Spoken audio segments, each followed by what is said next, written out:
Bonjour à tous et bienvenue dans cette vidéo. Aujourd'hui, un nouvel épisode de la série Classic Mix Tricks où nous allons découvrir comment se sortir d'une situation d'urgence en utilisant une technique basée sur 4 effets temporels qui marchent dans énormément de circonstances.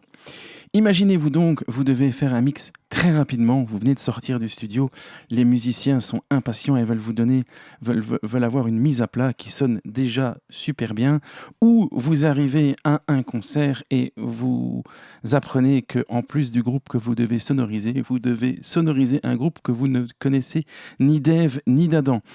Difficile alors parfois de faire les choix en termes de reverb et de delay pour correspondre à la musique du groupe, sans y avoir réfléchi ou passer du temps à faire des tests. Je vais vous montrer ici une petite technique qui fait que on peut établir des settings de base qui passent à peu près partout et qui fonctionnent dans 99,9% des cas. L'avantage de ces settings, c'est qu'ils sont relativement neutres, donc qu'ils donnent ce qu'on attend d'une reverb sans pour autant prendre un parti pris quelconque d'un point de vue artistique. J'ai ici donc un mix qui ne contient que des pistes dry et que nous allons écouter très rapidement.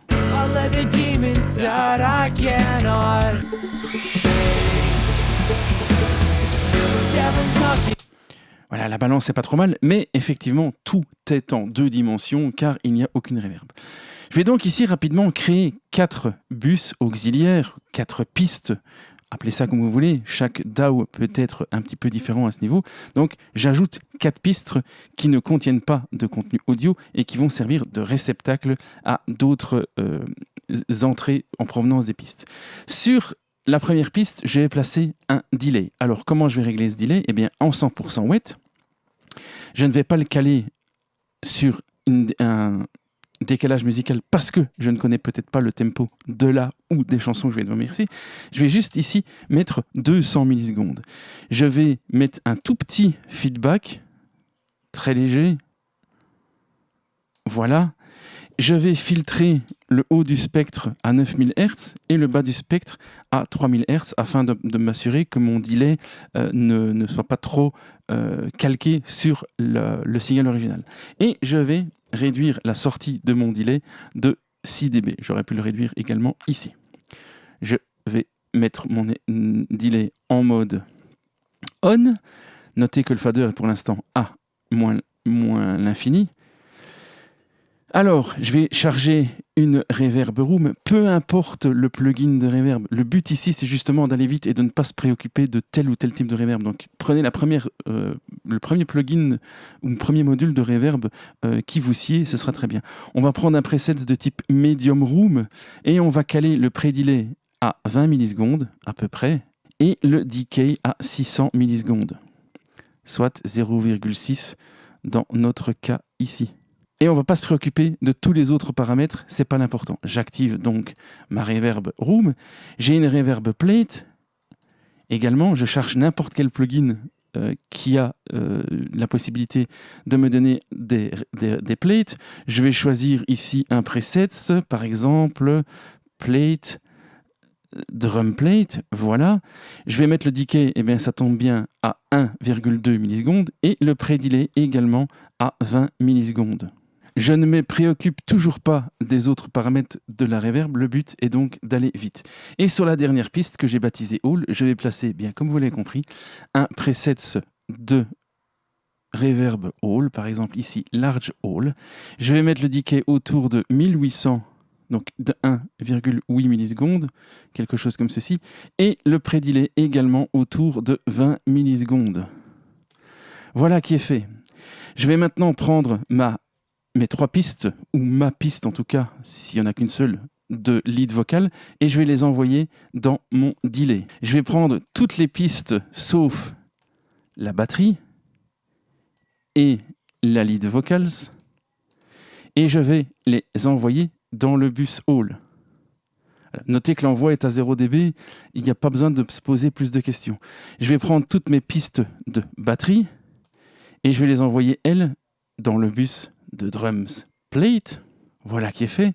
Je vais prendre toutes mes guitares électriques ou mes éventuels instruments qui font partie de la section rythmique, donc qui doivent être devant et qui doivent sonner un peu plus gros que les autres. Donc ici, dans cet arrangement, ce sont les guitares électriques. Dans votre arrangement, ce sera peut-être autre chose. Je les glisse, dépose dans la Reverb Room. Je prends maintenant tous mes faders de retour de reverb, je vais faire play et je vais monter progressivement mes retours de reverb. Écoutez.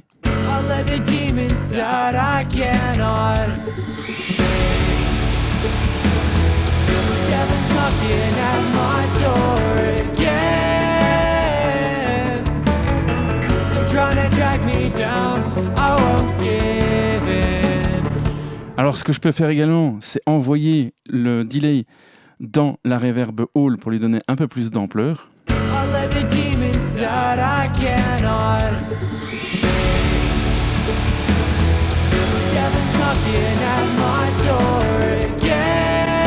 Et je peux bien entendu faire une petite balance entre les retours de reverb, mais écoutons avant tout avec et sans les retours de reverb pour voir à quel point le mix a pris subitement, en quelques clics, une autre dimension.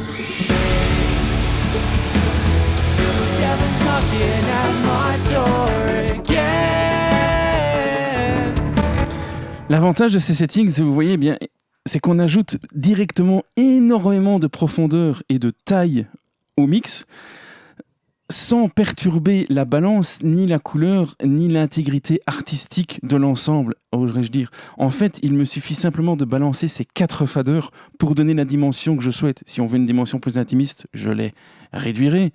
Si je veux quelque chose de plus grand, je les augmente. Et donc, rien qu'avec ces 4 faders, qui une fois mixés peuvent même rester liés, eh bien, je peux doser la quantité de profondeur que je veux ajouter à mon mix. Et ce, sans avoir à me préoccuper des envois individuels, comme vous pouvez le constater, sur les pistes. Tout est envoyé au même degré. J'ai donc un mix alternatif qui passe par 4 reverbs qui me dose ma profondeur. Vous en conviendrez, c'est assez pratique. Essayez sur vos mix, vous verrez que ça fonctionne dans énormément de circonstances.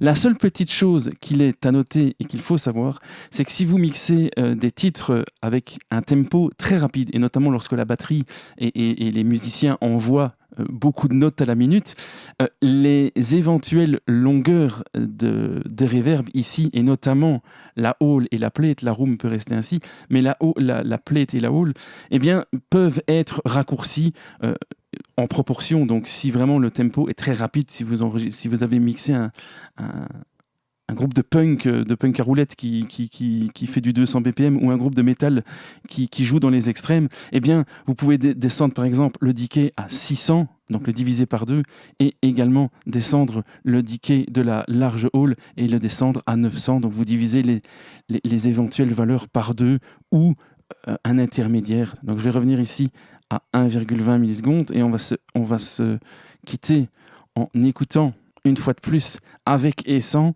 mais également avec différents dosages des faders de volume ici.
Donc on constate ici qu'entre moins 6 dB en tout cas du fader le plus élevé, jusqu'à -12, eh bien, on a vraiment deux spots qui fonctionnent avec notre mix ici actuel. Évidemment, quand on était plus haut, c'est artistiquement peu pertinent, et trop bas, ben, on ne sent pas forcément la présence des reverbs. Donc, on a ici une espèce de course allant de -6 à -18, qui nous permet de doser finement la quantité de profondeur et de largeur qu'on veut donner à notre mix. Voilà, merci pour votre attention et j'espère que tout ça vous sera bien utile. À la prochaine. Ciao.